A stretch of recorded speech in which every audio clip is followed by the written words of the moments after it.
ہر قسم کی حمد و ثنا تعریفات کی بڑائی بزرگی اللہ رب العزت کے لیے ہے۔ لا تعداد درود و سلام امام اعظم امام کائنات امام المرسلین خاتم النبیین رحمت مصطفیٰ محمد رسول اللہ صلی اللہ علیہ وآلہ وسلم کی ذات کا حضرت سامعین،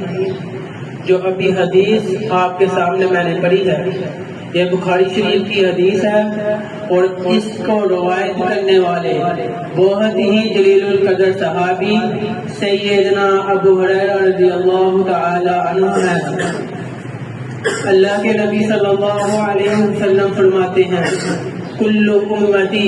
یدخلون الجنت الا من ابا، میری امت کے تمام لوگ جنت میں جائیں گے الا من ابا، لیکن وہ لوگ جنہوں نے جنت میں جانے سے انکار کر دیا۔ کیا؟ میری امت کے تمام لوگ ہر ایک جنت میں جائے گا الا من ابا، لیکن وہ لوگ جنہوں نے جنت میں جانے سے انکار کر دیا۔ اب سوال پیدا ہوتا ہے کہ وہ کون سے لوگ ہیں، وہ کون سے بدنصیب لوگ ہیں جنہوں نے جنت میں جانے سے انکار کر دیا؟ حضرت سامعین، میرے خیال کے مطابق دنیا میں کوئی ایسا شخص موجود نہیں ہے جو کہتا ہو کہ میں نے جنت میں نہیں جانا۔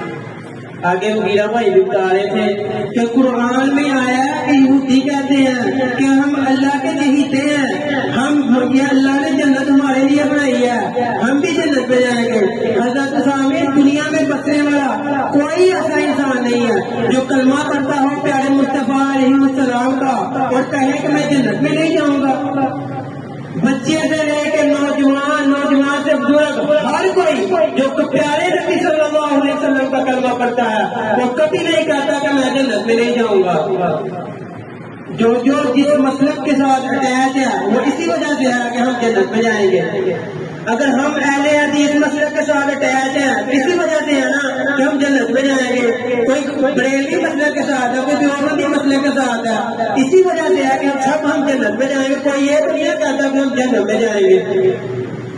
اگر آپ کسی بنگی اور کیسی انسان اور ایسے انسان جس کا ذہنی توازن درست نہیں ہے اس سے بھی پوچھیں گے نا، وہ بھی کہے کہ میں نے جنت میں جانا، جنت میں نہیں جانا۔ ہر کوئی یہی کہتا ہے کہ میں نے جنت میں جانا ہے، لیکن دوسری طرف آمنہ کے لال محمد رسول اللہ صلی اللہ علیہ وسلم کہہ رہے ہیں کہ کچھ لوگ ہیں جنہوں نے جنت میں جانے سے انکار کیا۔ ہم سب کا ایمان ہے کہ دنیا میں بسنے والا ہر انسان جھوٹا مکار ہو سکتا ہے، لیکن آمنہ کے لال سے نکلی، آمنہ کی لال کی زبان سے نکلی ہوئی بات کبھی جھوٹی اور رد نہیں ہو سکتی، کیونکہ محمد کی زبان سے وہ نکلتا ہے جو عرش والے کی طرف سے اعلان ہوتا ہے۔ ساری دنیا جھوٹی ہو سکتی ہے لیکن محمد رسول اللہ صلی اللہ علیہ وسلم کی زبان سے نکلا ہوا لفظ بھی جھوٹا نہیں ہو سکتا۔ ہم سب کا ایمان ہے الحمدللہ۔ اگر اللہ کے نبی صلی اللہ علیہ وسلم نے کہا ہے کہ جنت میں جانے سے انکار کیا ہے تو لوگ جو ضرور موجود ہیں دنیا میں وہ کون سے لوگ ہیں؟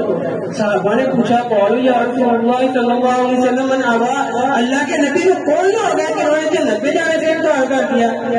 جب صحابہ نے پوچھا ہوگا تو اللہ کے نبی نے کیا فرمایا کہ جس کے پاس ہوتا نہیں، منصب نہیں، شہرت نہیں، کوٹھی بنگلے مکان نہیں، بینک بیلنس نہیں، بڑی بڑی جائیداد کا مالک نہیں، بڑی بڑی ڈگریاں نہیں، کیا وہ لوگ ہیں جنہوں نے جنت میں جانے سے انکار کیا؟ نہیں، اللہ کے نبی صلی اللہ علیہ وسلم نے فرمایا من اطاعنی، جس نے میری پیروی کی، جس نے میری اتباع کی، جس نے اپنی ساری زندگی میری سنت کے مطابق گزار دی، لوگوں نے تانے دیے، لوگوں نے گالیاں نکالی، لیکن لوگوں نے گالیوں اور تانوں کی پرواہ نہ کی، میری سنت پر ڈٹا رہا، داخل الجنہ، اللہ کے نبی صلی اللہ علیہ وسلم اس کے لیے اعلان کر رہے ہیں اللہ اس کو جنت میں جگہ دے گا۔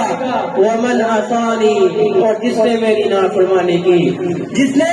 اپنی ساری زندگی نبی صلی اللہ علیہ وسلم کے طریقے کی مخالفت کرتے ہوئے گزار دی، جس نے لوگوں کے تانوں اور گالیوں میں آ کر پیارے نبی صلی اللہ علیہ وسلم کی سنت کو چھوڑ دیا، اللہ کے نبی صلی اللہ اللہ علیہ وسلم اعلان کر رہے ہیں قد ابا، وہ ایسا ہی انسان ہے جس نے جنت میں جانے سے انکار کر دیا۔ اللہ اکبر۔ اے حضرت انسان، آج اگر تو کامیابی چاہتا ہے، جہنم سے آزادی اور جنت میں جانا چاہتا ہے، پھر ایک ہی راستہ ہے، اپنا اوڑھنا، چھوڑنا، اٹھنا، بیٹھنا، رکنا، چلنا، سونا، جانا، خوشی، غم، تکلیف، مصیبت، طلاق، حج، عمرہ، زکات، زندگی کے ہر معاملے میں اللہ رب العزت کی ذات کے بعد آمنہ کے لال، عبداللہ کے نور نظر، مکہ کے نور یتیم، 1,24,000 انبیاء کا امام، جن کی شان العال ہی و کمال ہی، جن کا مقام سب سے اعلیٰ، جن کا خاندان سب سے اعلیٰ، جن کے صاحب سب سے اعلیٰ، جن کی امت سب سے اعلیٰ، محمد رسول اللہ صلی اللہ علیہ وسلم کی سنت کو اپنانا پڑے گا، ان کو اپنا رہبر اور رہنما ماننا پڑے گا۔ اللہ رب العزت سے دعا کرتے ہیں، یا اللہ جب تک زندہ رکھ، پیارے مصطفیٰ علیہ السلام کی سنت پر زندہ رکھ، اور جب ہمارا خاتمہ ہو یہ ایمان ہو۔ اللہ رب العزت سے دعا ہے